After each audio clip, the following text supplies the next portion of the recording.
So, hello everybody, and thank you for joining our all virtual Ceipal Connect. We have a lot of material to cover. Peter is the Vice President of Marketing at Ceipal, and his presentation is going to be great, and it's a very timely topic. But before we jump into content, there are just a few quick items I want to talk about. So the first is that there will be a 5-minute Q&A session following this presentation. So please enter all your questions in the questions tab on the right, and we'll do our best to address each one. The second note is that we are on a very strict schedule and we cannot go over the allotted half hour. So I'm going to give a 5-minute note to our presenter to ensure that we get some time to answer your questions. But that said, this session will promptly end at 11:30. So if your question doesn't get answered or we don't get to it, please feel free to email contact@ceipal.com and then we'll address it as we can. Great. With that, I'm pleased to introduce our presenter for today. So Peter Velikin is currently the Vice President of Marketing at Ceipal. He is an entrepreneur and marketing executive with a 20-plus year record of building companies and commercializing technologies in multiple high-tech and consumer product industries. Peter has been a great asset to Ceipal. I'm really excited to hear his presentation, and I know that all of you are too. So with that, Peter, I'll pass it off to you. Thank you, Sheila. And hello, everyone, and thanks for joining the presentation today, Preparing Your Marketing Budget for a Recession. You know, marketing budget, it's a funny thing. Before the digital age, marketers had this cliche joke that half of the marketing budget always got wasted, but they didn't know which half. Well, now with the digital age, we can track everything. So we know exactly which half. But you know, the irony is we're still waiting half of the marketing budget. So why is that the case?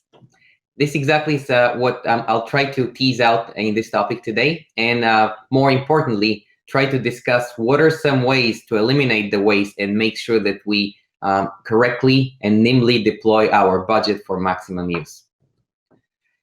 I'll start by talking about how to determine your baseline marketing strategy, then developing your marketing approach, and then we'll get into the teeter-totter of staffing, this seesaw that most of the staffing companies continuously go through, which it's almost like we're always chasing the budget, and whenever we deploy it in one place, soon after that we realize I wish we actually had more money to deploy in another place.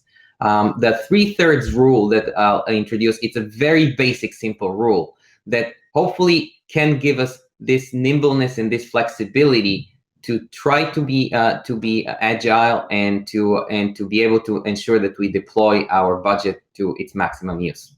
And then at the end, we'll have a short Q&A session. So let's get into it, determining your baseline marketing strategy.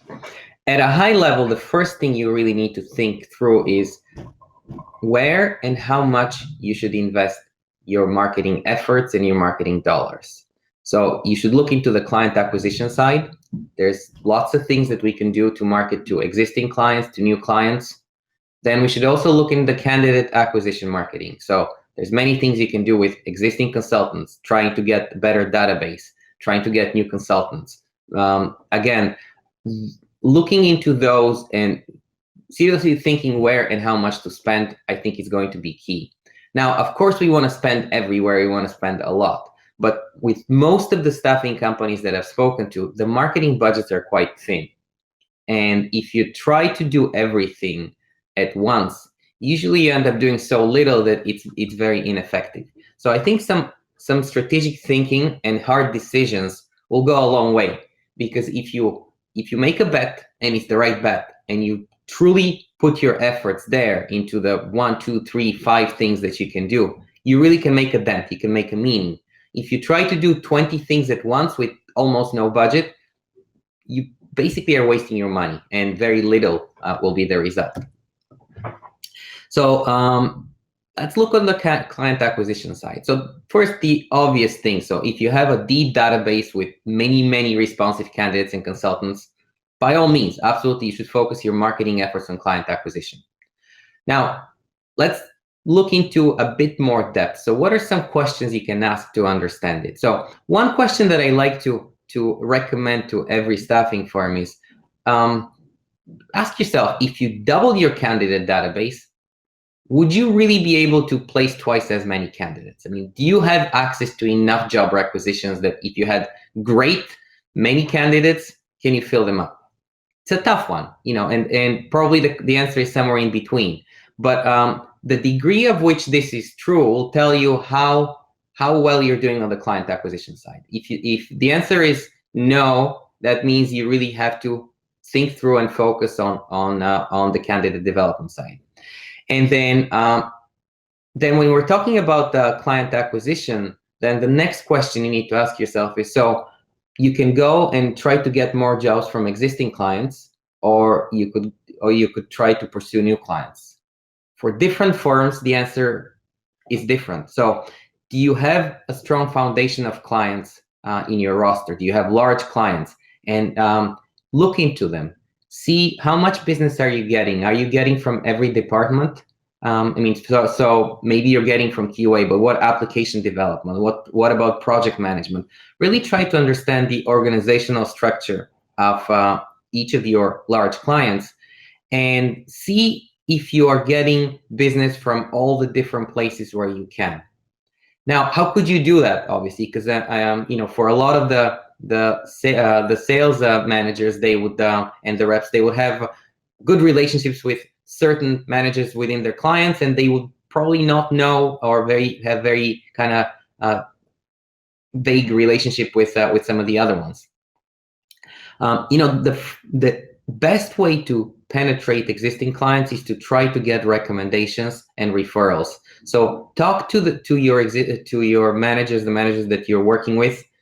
Likely they're happy. They'll be your best source for recommendations. So ask them what are their colleagues, what are their peers. Ask them if there may be other opportunities to place candidates. Usually they'll be your biggest advocates. They'll be gladly willing to help. And ask them for referrals and recommendations. A funny thing is when I speak with a lot of with many staffing firms, and when we start talking about that, most of them know that they need to ask for referrals. Most of them know that they ask for recommendations. But if you ask, well, how many have you asked, or are you really doing it? Very few to almost none do that. Part of it is because it's hard and they don't have a system, or they think it's hard and they don't have a system. And this is where marketing can really help. If you develop just a basic template or a basic email and a basic process for your sales reps to ask for recommendations, you make it part of their ongoing dashboard and ongoing activities that you check. Things will happen. You'll start getting recommendations, and you start getting introductions. If you ask the questions about availability, new jobs will open up. Absolutely, they will. So I'm convinced that your easiest place to get more business is from your existing candidates first. And then once you exhaust this, or you don't have any more the opportunity, then of course, by all means, you should go after new clients. Again, recommendations and referrals and case studies from your existing clients go a long way. Any testimonials, anything you can get. Now, the other thing is, are you able to consistently redeploy consultants successfully? Because again, if you are, and that crosses over a little bit on the candidate side, you have the history, you know who your best performers are, you likely can go and recommend and make an impression and improve your placements this way. Let's now look on the other side, so the candidate side.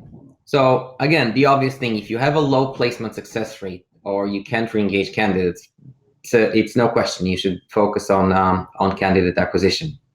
And as we dig deeper, I'll ask the exact same question I asked before, but flip it around. So, okay, now let's look on the requisition side. Suppose you doubled them. Would you be able to successfully place twice as many candidates? If the answer is yes, then you probably have a stellar database. Again, for most, the answer is probably not, which means that you really need to work on your candidates, on candidate acquisition, getting a better database, getting better quality candidates, working with them, and so on to improve your placement rates. What is your current placement rate? Is this a placement success rate? Again, this is something that you should ask, and that very much will influence the nuance of how much you should invest in the candidates. And is it the database? Is it what is it? Is it the selection process? I think digging deeper and really trying to understand why that is the case will help you. Then next, looking into the database. So do your recruiters source talent from your database, or do they rely on external sources? That has multiple sides. Some of it may be just bad practice, because I know that for many recruiters, just as a knee-jerk reaction by default, they would go and they would just search on the job boards, because they think that's easy, they think it's current. Even you may have actually the same candidates in your database, but often they would just go search over there.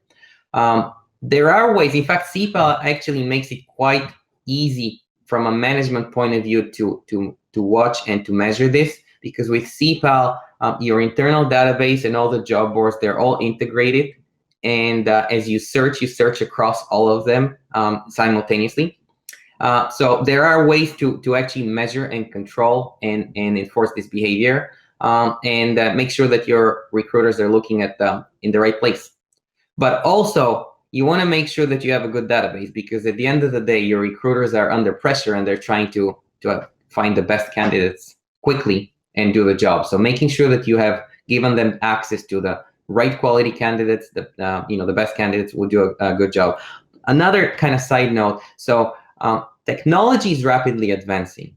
And I know artificial intelligence is almost like a poison well, because so many staffing firms have kept talking about AI for years now.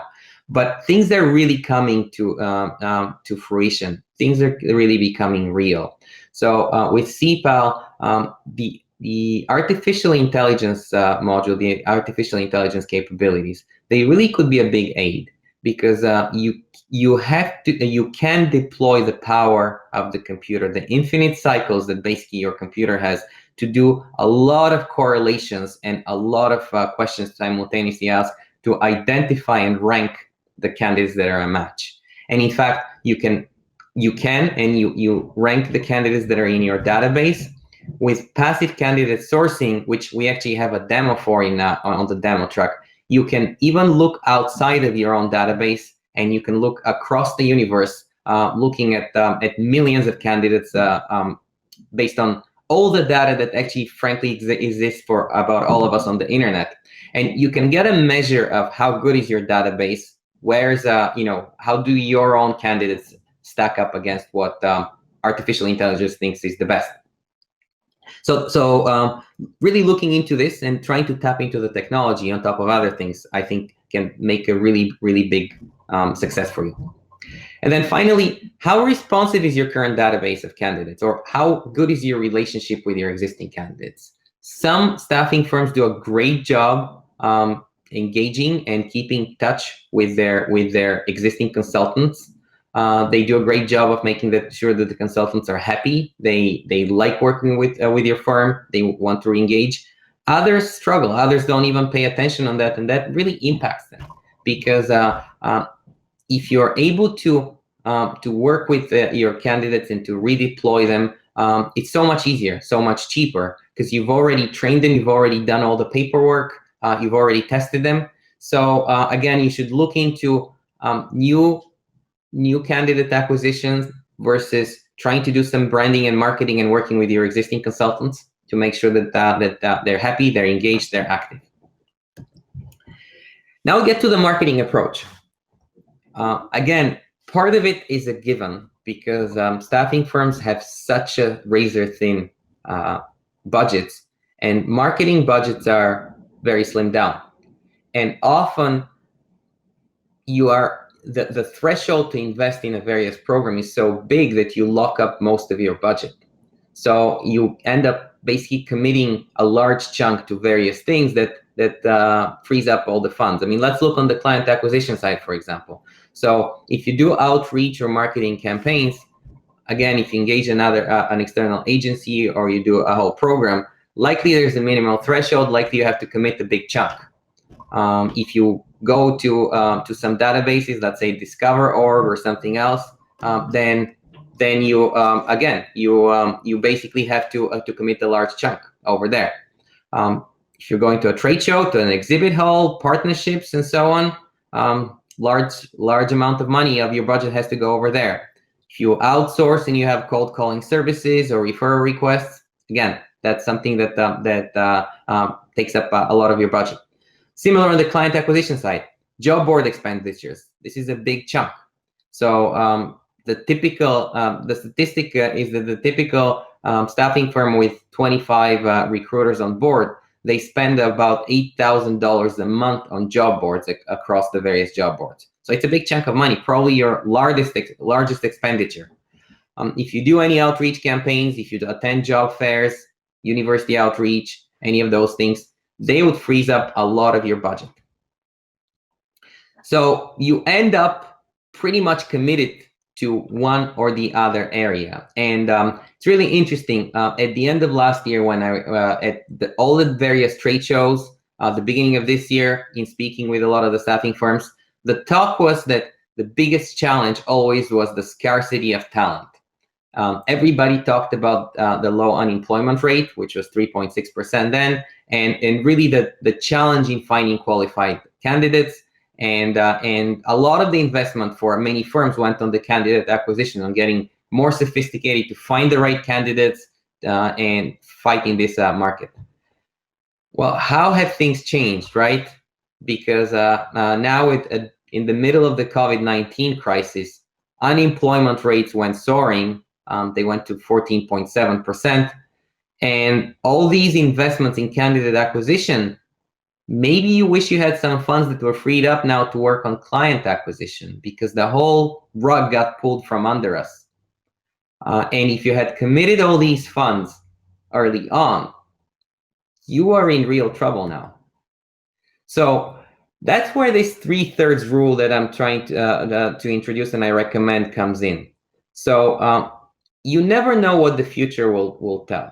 So you absolutely need to commit a chunk of your funds to client acquisition.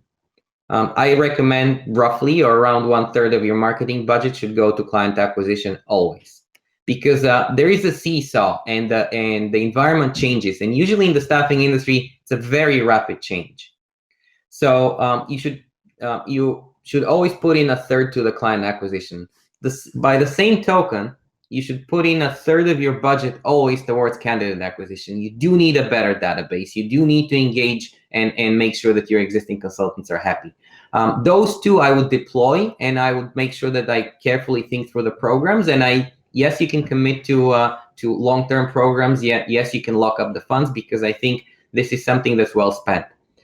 But you should always keep 1/3 of your budget to be non-committed and in a liquid phase as long as possible. So of course, eventually you'll deploy it. But what I'm saying is that try to not lock it up into these big spendings that are locked up at the beginning of the year. Consciously make a decision that you want to keep budget liquid throughout the year and be able to invest it on a short term as things go, because it'll keep you nimble. It'll allow you to respond to crises like the COVID crisis. Now, by the same token, what's going to happen now? There's a lot of optimism. I think a lot of us think that the market will pick up. How quickly? At what point do you need to go into a client acquisition mode? At what point do you need to go to candidate acquisition mode? There are a lot of changes discussed with the H-1B visas or access to foreign candidates. Will that impact the talent pool? So what does it mean? When do you need to invest into the candidates versus the clients? As you see, there's still many unknowns, and we always will have them. I think the biggest danger and risk is for you to commit all your budget now in one place, because again, we'll go back to this kind of ironic joke that I started. Even though now we can measure where we're spending incorrectly the marketing budget, we still are wasting half of it. Well, let's avoid that. So what would that mean? Well, that will mean that when talent is scarce and you need to boost your candidate database,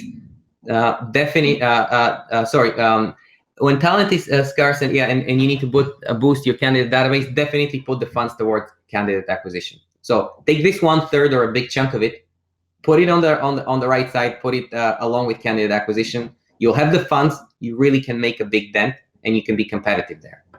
But when things change, like right now in the middle of the COVID-19 pandemic, have the funds and you deploy them on the other side. Deploy them towards client acquisition, because again, you can make a really, really big dent now. You can get a lot of market share and really differentiate your company and be successful if you are able to react.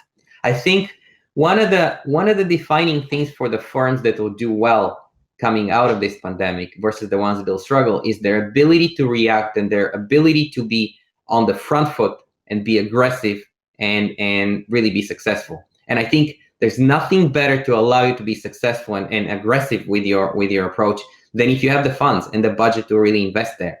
So having this non-committed funds or this liquid funds for as long as possible, or kind of transition through the year and keep some available, will allow you to do that.